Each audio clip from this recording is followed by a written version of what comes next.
What is up, everybody? Welcome to another news post. Before we start though, if you're liking the tunes, this again is my buddy L. Make sure you check out his SoundCloud, links in the description below. So earlier this week we had a Pokemon Sword and Shield Direct, and oh my gosh am I excited about this game.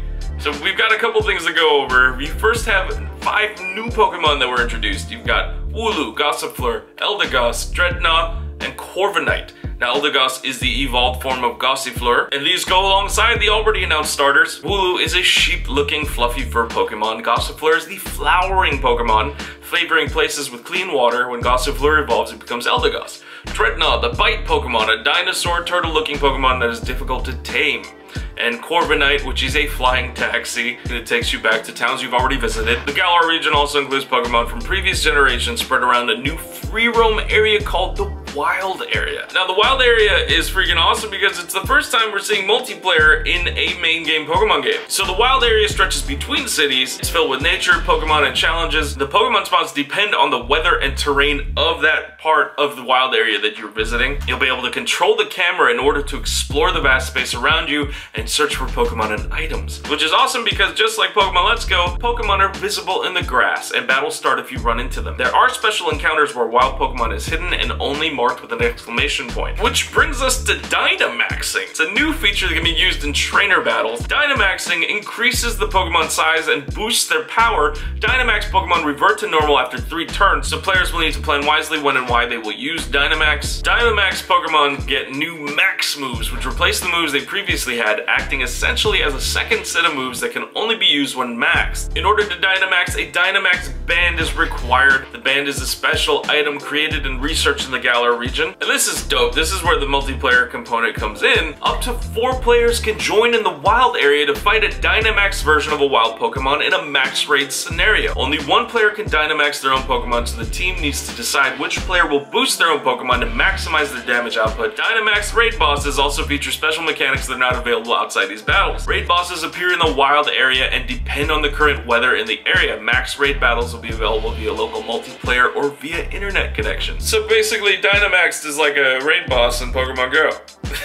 If 3 other trainers aren't available to participate in max raid battles, support trainers will automatically be added to your side to help you battle the wild Dynamax Pokemon. Enrollment in the Nintendo Switch online paid service is required for online play. It can still be done with local multiplayer, but I don't think I have a lot of friends who come over to play Pokemon with me.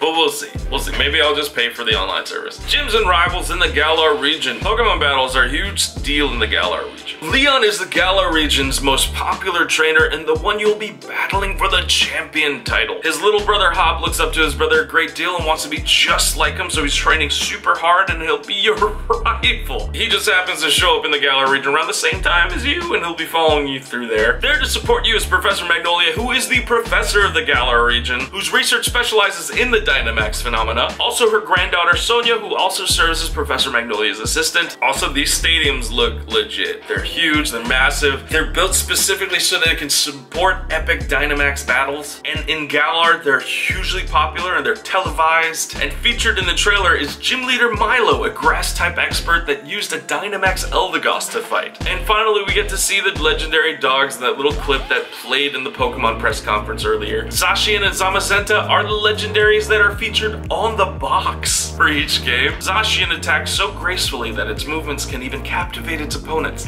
It holds what appears to be a sword in its mouth. Zamazenta's regal and majestic movements overwhelm any opponent that dare face it. Its body is covered in what seems to be a shield. We don't know a lot about them yet, but it seems like they're fighting together against someone else rather than being one against another. According to the official descriptions, not even the residents of the Galar region know a lot about the legendary wolves. Well, legendaries usually come in 3s, right? So maybe they're just waiting on the 3rd legendary.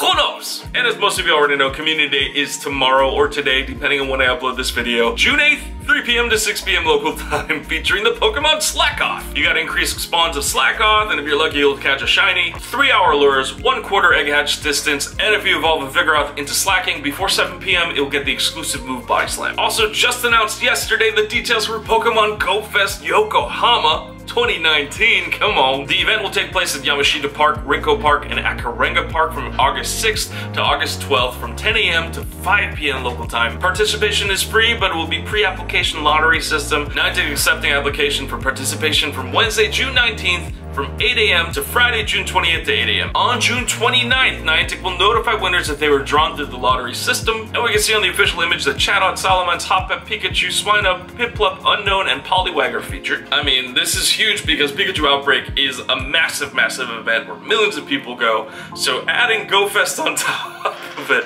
it's gonna be wild. I wish I could go. Honestly, I wish I could go to these things. And if you're an Android user and you happen to update to 0.145.1, your Adventure Sync may have stopped working silently. Trainers have reported that updating on 0.145.1 can result in Adventure Sync being turned off.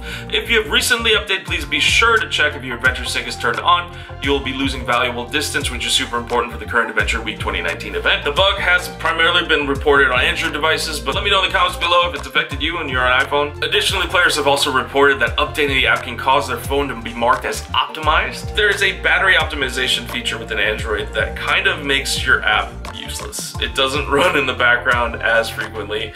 Most of the time you switch to Twitter and you switch back and the app restarts. So to check whether this is happening or not, go to settings, battery optimization, and find Pokemon Go and turn that crap off. Which leads us to what Niantic posted. Trainers, in light of the ongoing Adventure Sync issues, the additional reward for walking 50 kilometers have been extended another week.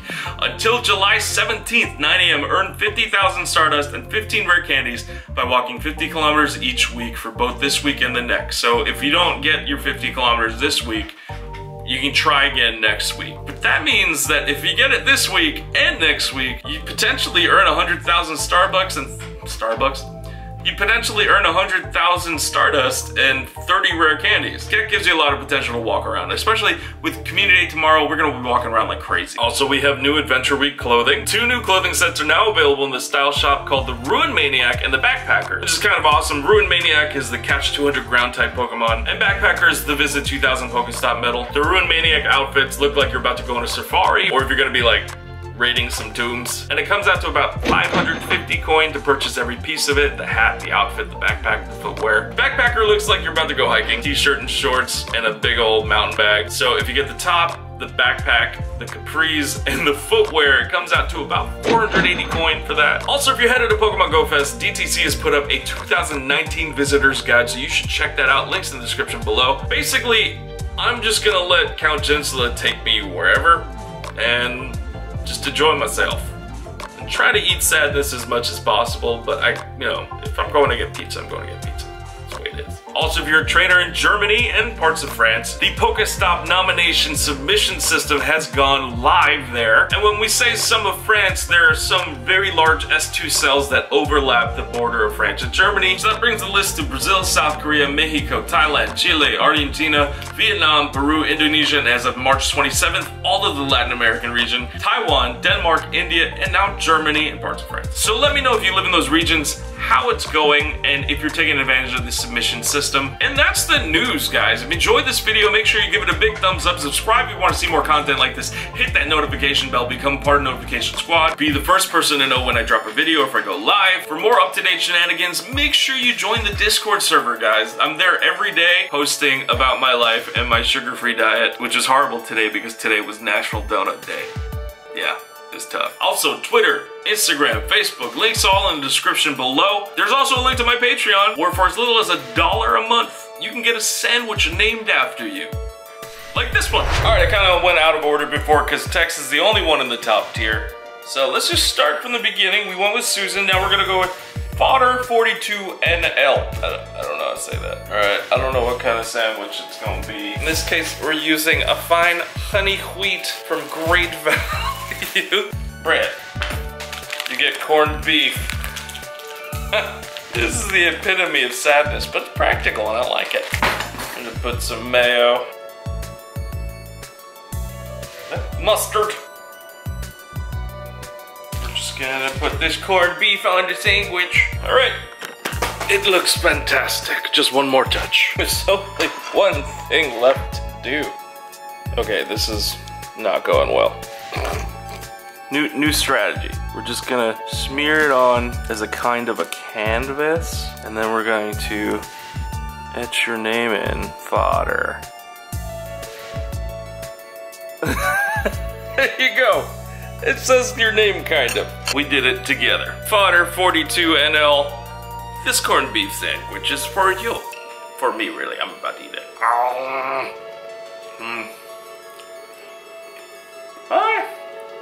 Luckily, I was super hungry tonight, so